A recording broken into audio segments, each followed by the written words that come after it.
Hey folks, welcome back to the lab. I should just call it the Lantern Lab, really.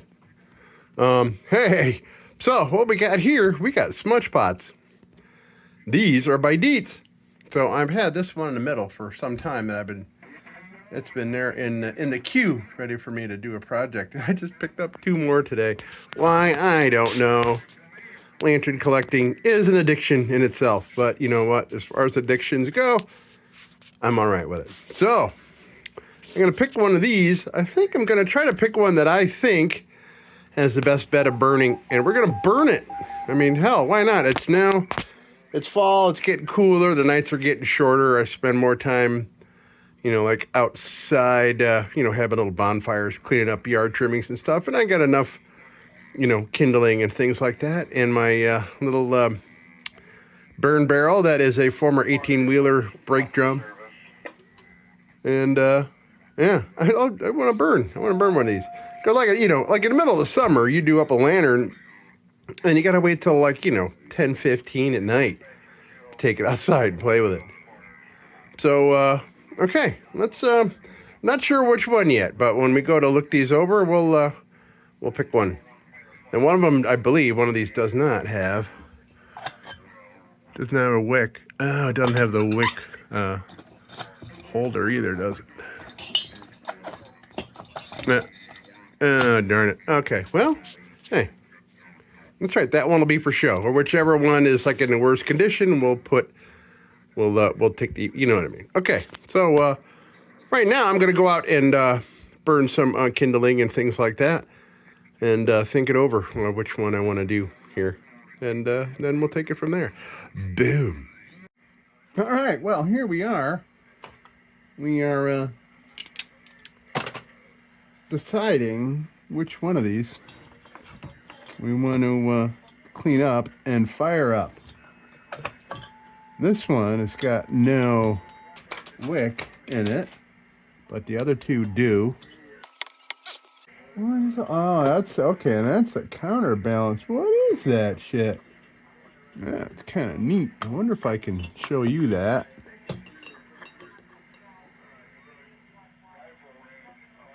You see what's going on there? It's like it's holding a stack of lead or something, kind of a center balance to keep this thing from rolling. Neat. Yeah, it's got some heft, man. Look how clean the tank is, though. Okay, this might be the one. The bottom's really clean. We're not gonna have any pinholes, I don't think. So I think we use this one and then take. This one was from a different batch, and I like this. Very nice. But the wick is in pretty bad shape. It had been rusted solid in the bottom for a while. So we'll put this one off to the side. By the way, these are both DIETZ 750, 751 models. All 3 of these. The same thing. Okay, so we got this one that has a wick. Wow, holy shit, I had not pulled that out. Wow, that'll last forever, man. Look at that. That thing probably holds 2 pounds of kerosene just in that. Wow. And it probably got to be wet or impregnated with kerosene in order to pull this up a bit. Got to have it flexible, and it's not now. You pull that tight and it gets smaller because of the weave. All right, so we got that. Oh, I kind of like the way they had that connected like that. We can do that. We can do that with this one, so we don't lose that.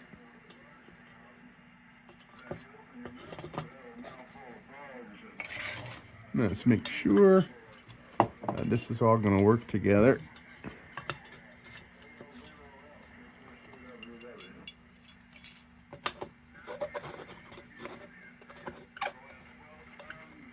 All right, cool.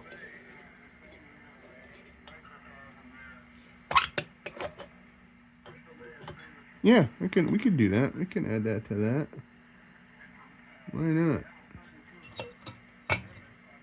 That won't come off.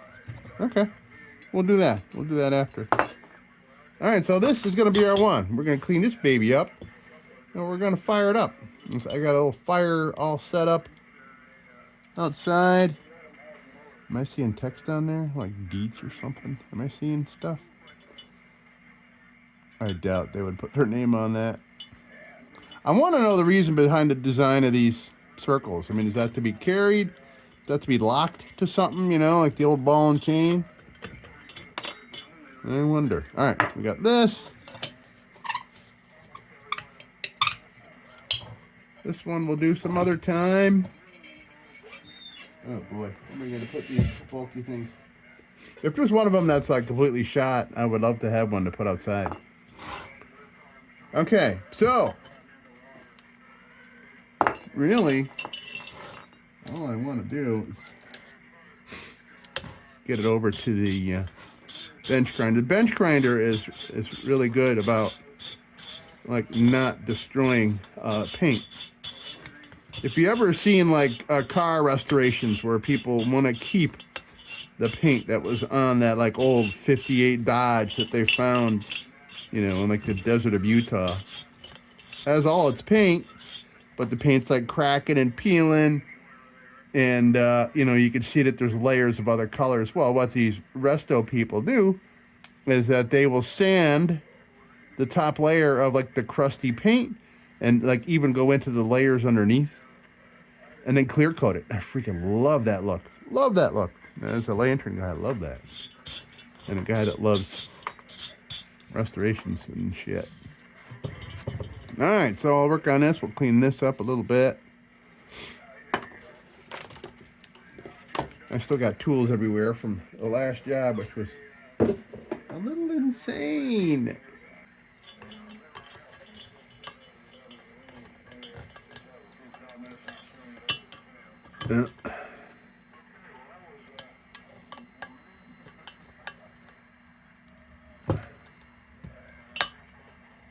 Oh, shit. Okay. Did I just pull that up a little bit? Maybe, maybe not. No, it's still very secure. Now I can get this all cleaned up as well without it dangling and then hitting the wheel on the grinder and then killing me in my face. Okay, let's get to it. And then we'll have all the info will be hidden underneath all that. DIETZ and the number 750, 751, all that will be buried under that junk. So, let's do this. And I got khakis on, and I got to go to the grinder. Oh, boy. Well, maybe I better go put appropriate lab uniform. I don't have a lab uniform, just things that, well, I guess maybe I do. I have a lab uniform, shit that will just get covered in junk that's flying around here, and flux, and acetone, and solder, and all kinds of shit flying off.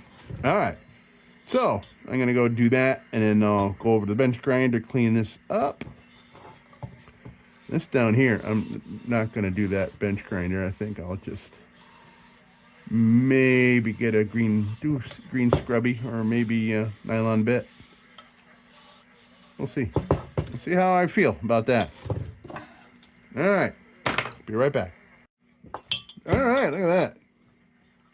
Nice. That's what I love about the bench grinder, man. And it's really easy on paint. Unless you want the paint off, you can work at it and finally get it off. But it's so weak. And it doesn't fuck with paint. Okay. Here we have DIETZ-ness right there. So, here, I don't know. Do I want to go nail on bit? Or do I want to, like, It's a lot of surface area for a nylon bit.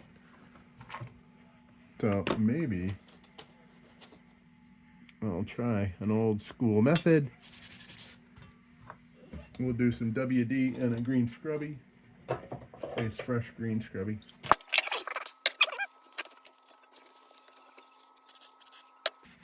So, I'll rub on excess amounts of WD, which is fine too because it will aid in our treatment later. Oh yeah, this gives us an idea what it's going to look like when we Get it all oiled up for preservation. It's gonna look great. All right, so I'll put a little of this on here. I haven't done this in a long time, but. And we may still do some other methods. I'm just playing with this one. See what happens here. Well, the WD is acting as a lubricant for the abrasiveness of this green scrubby. Oh man, I ain't gonna be covered in WD. I'm not gonna be able to use doorknobs for a week.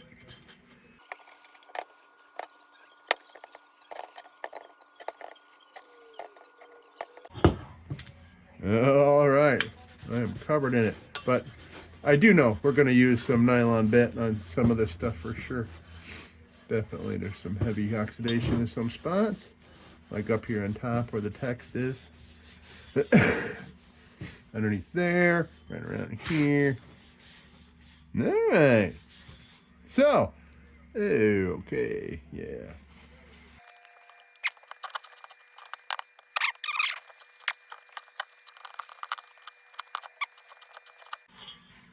Okay, so now, yep, I got this on here. Might as well use it. Get around in here.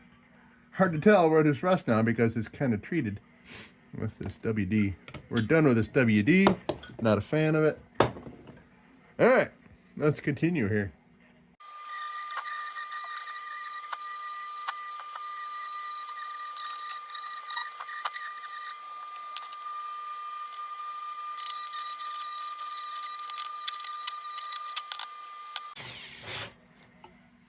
All right, let's go. Oh. Yeah.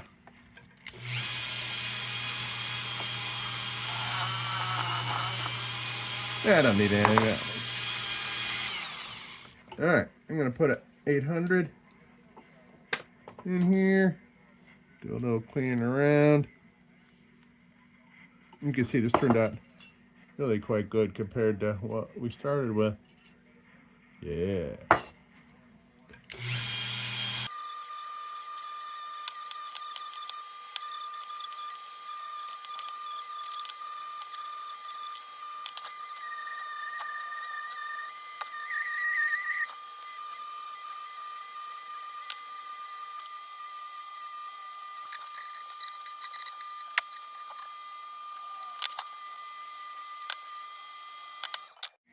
Well, this doesn't need anything else, really. I am going to throw some oil on it, though. This is a WD. Not a fan of. I mean, it does a job, but it's like a cheap version of a job. It just, I feel like it dries up. I know it's a petroleum product, but it goes away real quick. Like it dried up. All right, so what we're going to do here, we're going to oil this baby up. Wipe it down, and we'll be done. And I'll go warm up the grill. I'll bring this out, and we'll grill some chicken with a DIETZ smudge pot. Hopefully it won't taint the flavor of my chicken, because these things are known to burn dirty. So we'll see, and especially me not knowing how to adjust the wick on one of these things. Hopefully it won't be all like sooty and black and weird.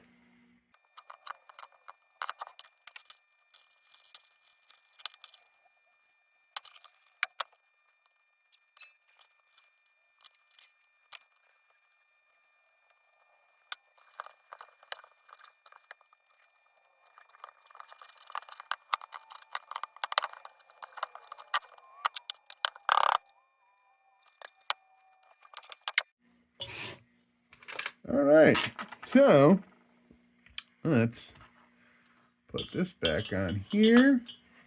We're gonna add this. Yeah, awesome. Now, gotta pinch that back without putting freaking tool marks in it.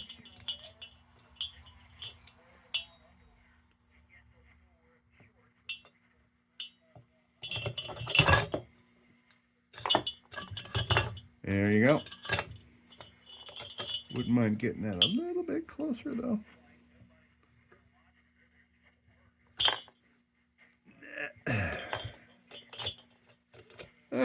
freaking tool mark. Pissed me off, man.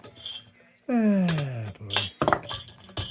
It's a burden for me because it freaking pisses me off. I don't like it. This thing lived its whole life without my tool mark in it. Here I am, you know, trying to resurrect an old piece. And I put tool marks in it. That's why I do not like it. Okay, now we are going to fuel this up. It's probably going to take a good long time for this wick.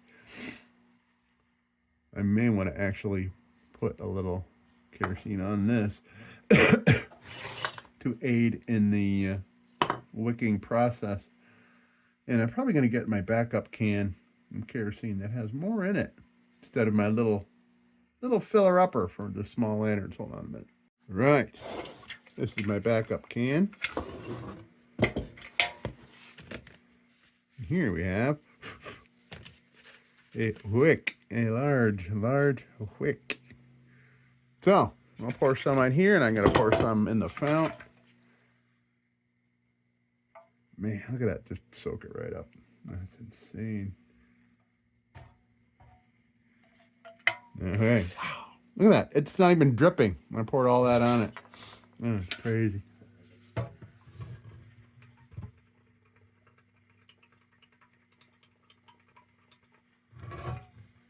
Oops.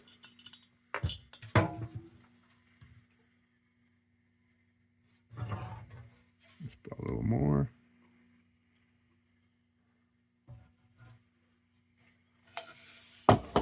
Okay.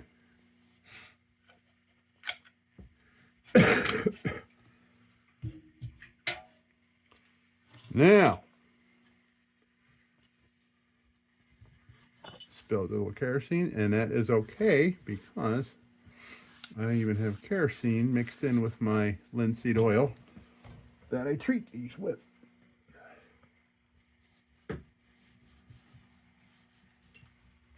Nice. Okay, there's fluid in there, not much, but and this has got 10 pounds of freaking fluid. There.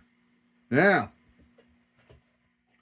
maybe for fun, I'm going to put a little more right on here. All right, so what I'm going to do, we're done with these.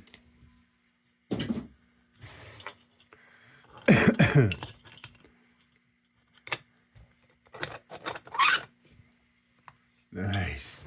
Look at that. Look what we did. The old ball and chain.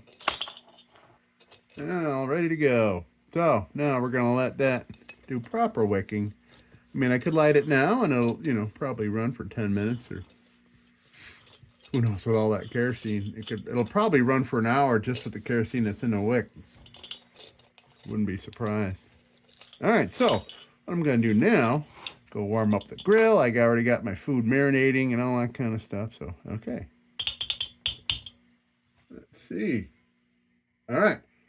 So, when you next see me, we'll be outside grilling some chicken. All right. Okay. So, we're out here grilling chicken on my my Coleman portable that is remained stationary since I got it. And here we are. I think that's probably right about the right amount of flame that you want to put out on one of these, I would think. Nice. It's not smoky, but I mean, not something you're going to want to burn indoors at all. That's why I'm out here.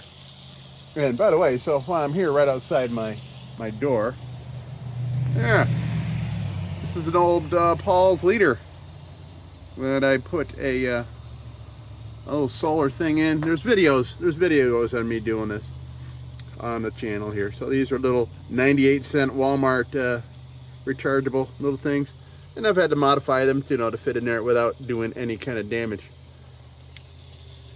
This one here, this is an old buggy lamp. It was like a $2 buggy lamp with a red lens on it. I pop one of them in there, and I put the solar cell on top. I just kind of, with some seal-all, I just kind of plopped it down on there. I added some wires.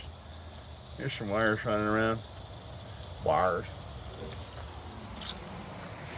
over here is a China-made DIETZ Junior size lamp that my uncle had found, and he gave it to me this summer.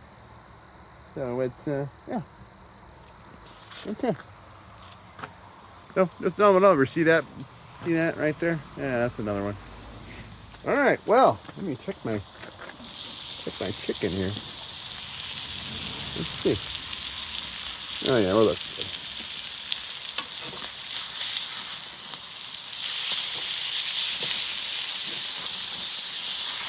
I love a nice little char on my chicken.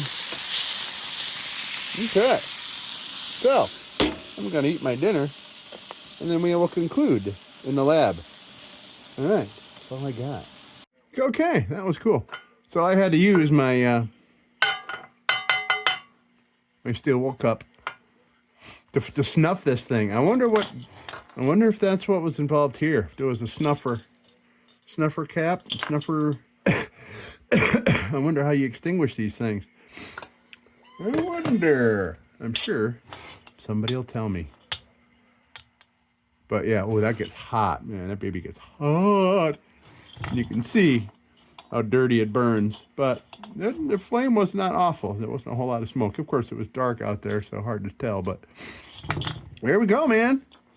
DIETZ Torch, and as I like to call them, Smudge Pot. So, you see around here, can you see that text? DIETZ Torch, made in USA, use kerosene only. I'm not going to touch this, but made in USA, DIETZ number 750, 751. Boom. Torch. Smudgy smudge pot. So, not a whole lot of applications I would use this for. It's not offering a whole lot of light for a project or anything. I have my my DIETZ Crescent, which is kind of a modern, it's a late 50s modern knockoff of a Blizzard, but it is a DIETZ, and that's my burner for like outside when I'm having little bonfires and other things. And also the dash, the ham dash I just built out of parts. There's a video for that as well. And I use that. I'm using that outside for when I'm grilling and burning twigs and things like that.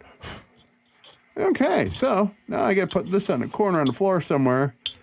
And every once in a while, I'll be smelling kerosene going, I wonder where that's coming from. It's probably the 5 pounds of freaking kerosene that's in the wick of this thing. Okay, so I want to find out. I don't know. It's probably to lock it. It's probably to lock it to a long link of chain, had a bunch of little padlocks on it, you know, along the side of the road, like where there's a car accident or construction or something. They probably had them all tied together like a string of lights. Okay, so that and this, great. That's cool. I'm not going to touch that right now. Folks, that's going to do it here for our DIETZ Smudge Pot. And thanks for stopping by for this quick video. Do I do videos for the other two? I don't know. We'll see. Maybe I'll save them for the winter time and do that. Hey, folks, thank you so much. And hey, as usual, don't you go changing. We'll be back with the Magic Tunes for the Armada Room's 2-hour disco swing party after this short break. Till then, don't you go changing.